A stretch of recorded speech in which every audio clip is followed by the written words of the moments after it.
പെസഹ വ്യാഴം. ഇന്ന് സഭയിൽ പെസഹ ത്രിദിനം ആരംഭിക്കുകയാണ്. തന്റെ മരണത്തെ മുൻകൂട്ടി കണ്ട് യേശുനാഥൻ തന്റെ ശിഷ്യന്മാരോടൊപ്പം പെസഹ ആഘോഷിക്കുവാൻ വേണ്ടി ആഗ്രഹിച്ചു. അതിന്റെ അടയാളമായിട്ടാണ് താൻ ഏറെ സ്നേഹിച്ച് കൂടെ കൊണ്ടു നടന്ന പ്രിയപ്പെട്ട അപ്പോസ്തലന്മാരോടൊപ്പം പെസഹ ഭക്ഷിക്കുവാൻ വേണ്ടി തീരുമാനിച്ചത്. ഈ പെസഹ ആഘോഷിക്കുന്ന വേളയിൽ അവിടുന്ന് പ്രധാനമായും 3 കാര്യങ്ങളാണ് നമ്മുടെ ശ്രദ്ധയിലേക്ക് നൽകുന്നത്. അത് സഭയിൽ നിലനിൽക്കുന്ന അവിടുത്തെ കൽപ്പനയുടെ സാരാംശമായി കാണാൻ കഴിയും. ഒന്നാമത്തേത്, അവിടുത്തെ നിരന്തര സാന്നിധ്യം ഉറപ്പാക്കുന്ന വിശുദ്ധ കുർബാനയുടെ സ്ഥാപനമാണ്. രണ്ടാമത്തേത്, കൂദാശകൾ പരികർമ്മം ചെയ്യുവാൻ വേണ്ടി ശിഷ്യന്മാരെ അധികാരപ്പെടുത്തിക്കൊണ്ട് അവിടുന്ന് സ്ഥാപിക്കുന്ന പൗരോഹിത്യത്തിന്റെ സ്ഥാപന ഓർമ്മയാണ്.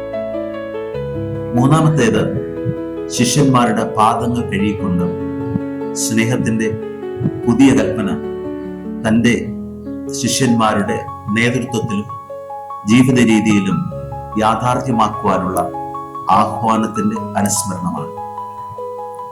ഒന്നാമത്തേതായി നാം ഏറെ പ്രത്യേകതയായി മനസ്സിലാക്കുന്നത് യേശുക്രിസ്തുവിന്റെ വിശുദ്ധ കുർബാനയുടെ സ്ഥാപനമാണ്. അവിടുന്ന് ശിഷ്യന്മാരോട് പറയുകയുണ്ടായി, ലോക അവസാനം വരെ ഞാൻ നിങ്ങളോടൊപ്പം ഉണ്ടായിരിക്കുമെന്ന്. യുഗാന്ത്യം വരെ നമ്മോടൊപ്പം ഉണ്ടായിരിക്കുവാൻ വേണ്ടി അവിടുന്ന് തൻ്റെ തന്നെ സ്മാരകമായും ഓർമ്മയുടെ ആചരണമായും വിശുദ്ധ കുർബാന സ്ഥാപിക്കുകയുണ്ടായി. വിശുദ്ധ കുർബാനയിലൂടെ അവിടുന്ന് തൻ്റെ തന്നെ ശരീരമാണ് നമുക്ക് പകർന്നു നൽകുന്നത്. ശരീരം ജീവിതത്തിന്റെ തുടുപ്പായിട്ട് നമ്മുടെ നിൽക്കുന്നതാണ്. ശരീരത്തിലൂടെയാണ് നമുക്ക് ആളുകളെ തിരിച്ചറിയാൻ കഴിയുന്നത്. യേശുക്രിസ്തുവിന്റെ ശരീരം നാം ബലിയായി അർപ്പിക്കുമ്പോൾ ഓരോ ബലിയിലും യേശുക്രിസ്തുവിന്റെ സാന്നിധ്യത്തെ തിരിച്ചറിയുവാനും കൂടെയുള്ള ദൈവത്തിന്റെ സജീവ സാന്നിധ്യത്തിൽ സന്തോഷിക്കുവാനും നമുക്ക് കഴിയുന്നു എന്നുള്ളതാണ് ഇതിന്റെ പ്രത്യേകത. അവിടുന്ന് തന്റെ ശരീരം നമുക്ക് അന്നമായാണ് നൽകിയത്. ശരീരത്തിന്റെ നിലനിൽപ്പിനും ജീവന്റെ തുടുപ്പ് പുഷ്ടിപ്പെടുത്തുവാനും ആഹാരപദാർത്ഥങ്ങൾ ആവശ്യമാണ്. ശരീരത്തെ നിലനിർത്തുന്ന ആഹാരപദാർത്ഥങ്ങൾ മുന്നോട്ടുള്ള ശരീരത്തിന്റെ ശക്തമായ നിലനിൽപ്പിന് സഹായമായിട്ട് മാറും. ശരീരത്തിന് എന്നതുപോലെ നമ്മുടെ ആത്മീയമായ ചൈതന്യം നിലനിർത്തുവാനും അന്നം ആവശ്യമാണ്. ഇപ്രകാരം ആത്മീയമായ ജീവന്റെ ചൈതന്യം നിലനിർത്തുവാൻ അവിടുന്ന് നമുക്ക് നൽകിയ ആത്മീയമായ അന്നമാണ് അപ്പത്തിന്റെ രൂപത്തിൽ നാം സ്വന്തമായി അനുഭവിക്കുന്ന വിശുദ്ധ കുർബാന എന്ന വലിയ പ്രതീകാത്മകമായ യേശു ശരീരത്തിന്റെ സാന്നിധ്യം. യേശുക്രിസ്തു തന്റെ ശരീരം അന്നമായി നൽകുക വഴി നമ്മുടെ ഓരോരുത്തരുടെയും ജീവിതത്തിൽ അവിടുന്ന് പങ്കുകാരാകത്തക്ക രീതിയിൽ നമ്മുടെ ഇടയിൽ നമ്മുടെ കൂടെ ആയിരിക്കുന്നു എന്നുള്ളതാണ് എൻ്റെ പ്രത്യേകത. വിശുദ്ധ കുർബാന ഒരു വിരുന്നും യാഗവുമാണ്. വിരുന്നായി മാറുന്നത് നാം ഒരുമിച്ച് പങ്കുവെച്ച് അനുഭവിക്കുമ്പോഴാണ്. നമുക്ക് ഓരോരുത്തർക്കും പങ്കുവെച്ച് നൽകത്തക്ക രീതിയിൽ അവിടുന്ന് തൻ്റെ ശരീരം കീറി മുറിച്ച് അന്നമായി നമുക്ക് നൽകുന്നു. അങ്ങനെ കീറി മുറിക്കപ്പെട്ട് അന്നമായി മാറുന്ന ശരീരത്തിൽ നാം ക്രിസ്തുവിനെ സ്വന്തമായി അനുഭവിക്കുകയും ക്രൈസ്തവർക്കും അവിടുത്തെ വിശ്വസിക്കുന്നവർക്കും അവിടുത്തെ ശരീരത്തിൽ ഇടം ലഭിക്കുകയും ചെയ്യുന്നു.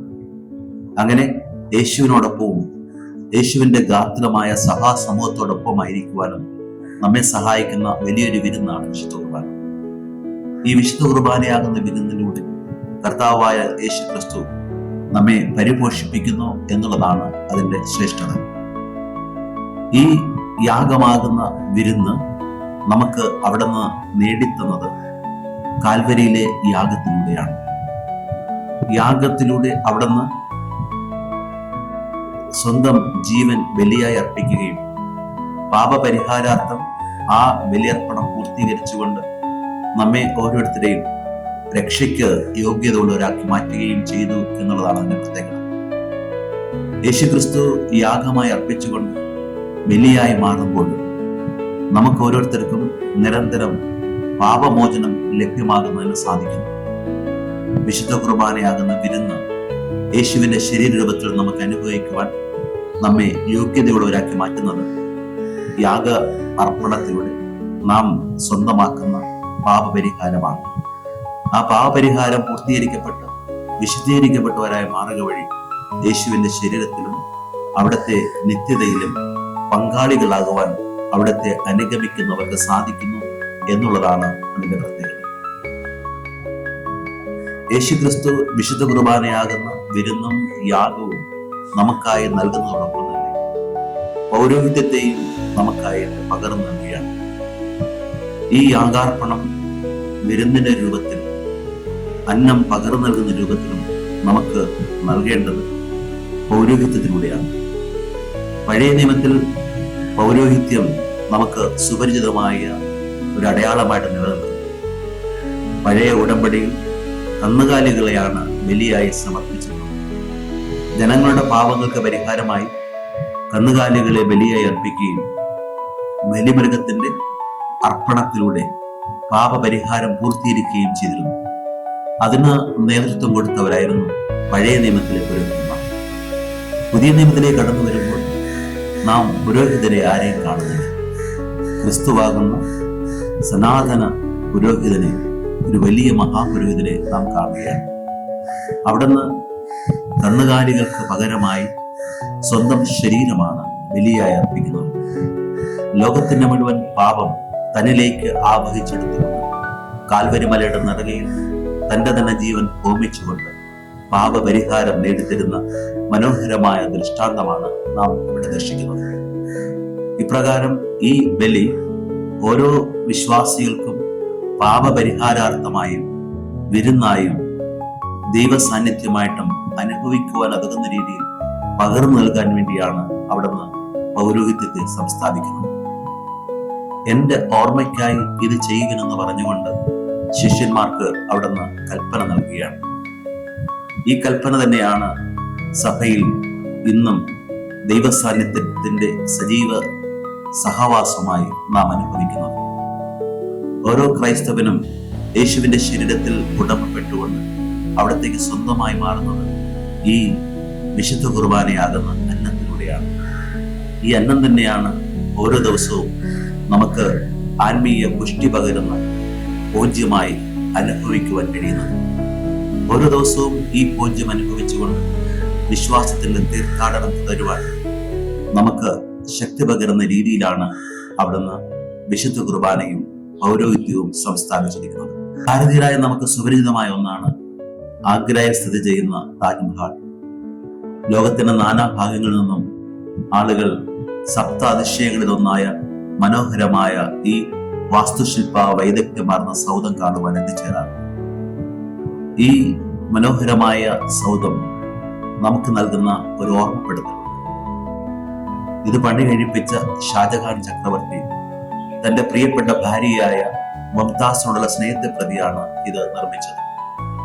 താൻ അധികമായി സ്നേഹിച്ചതും എന്നാൽ അകാലത്തിൽ ഗുരുതരമായ രോഗത്താൽ മരണപ്പെടുകയും ചെയ്തു മുംതാസിന്റെ സ്മരണ നിലനിർത്തുവാൻ വേണ്ടിയാണ് താജ്മഹൽ നിർമ്മിച്ചത്. താജ്മഹലിൽ കടന്നു വരുന്ന ഓരോ വ്യക്തികളും ആ മനോഹരമായ സൗധത്തിന്റെ സൗന്ദര്യം ആസ്വദിക്കുന്നതോടൊപ്പം സ്നേഹത്തിന്റെ ആ ഗാഥ തിരിച്ചറിയുന്നു. മുംതാസിന് ഭർത്താവിനോടും ഷാജഹാന് മുംതാസിനോടും ഉണ്ടായിരുന്ന സ്നേഹത്തിന്റെ മനോഹരമായ ഗീതം ആ താജ്മഹൽ സൗധത്തിന്റെ സാഹചര്യങ്ങളിൽ ഇരുന്നുകൊണ്ട് നുകരുവാൻ അവിടെ കടന്നു വരുന്ന ഓരോ മനുഷ്യനും കഴിയുന്നു എന്നുള്ളതാണ് അതിന്റെ പ്രത്യേകത. 2000 വർഷങ്ങൾക്കപ്പുറം യേശുനാഥൻ ഇപ്രകാരം തന്റെ സാന്നിധ്യത്തിന്റെ സ്മരണയായി നമുക്ക് പകർന്നു നൽകിയ വിശ്വ അത്ഭുതങ്ങളിൽ ഒന്നാണ് വിശുദ്ധ കുർബാന. ഇത് അത്ഭുതം തന്നെയാണ്, ദൈവത്തിന്റെ സാന്നിധ്യത്തിന്റെ നിരന്തരമായ സഹവാസം. എന്നാൽ ഈ മഹാത്ഭുതങ്ങളിൽ ഒന്നായ വിശുദ്ധ കുർബാന നമുക്ക് നൽകിയത് കല്ലും മരവും സിമന്റും കൊണ്ട് നിർമ്മിക്കപ്പെട്ട ബാഹ്യമായ സൗധങ്ങളുടെ രൂപത്തിലല്ല. ആ മനോഹരമായ സൗധങ്ങൾ കഥ പറയുന്നുവെങ്കിൽ തന്നെ അവിടെ ജീവന്റെ തുടിപ്പുകൾ മൺമറഞ്ഞിരിക്കുന്നു. എന്നാൽ യേശു നമുക്ക് സ്ഥാപിച്ചു തന്ന വിശുദ്ധ കുർബാന അവിടുത്തെ നിരന്തര സാന്നിധ്യത്തെ, സഹവാസത്വത്തെ നമുക്ക് ശക്തിയായി പകർന്നു നൽകുന്നു.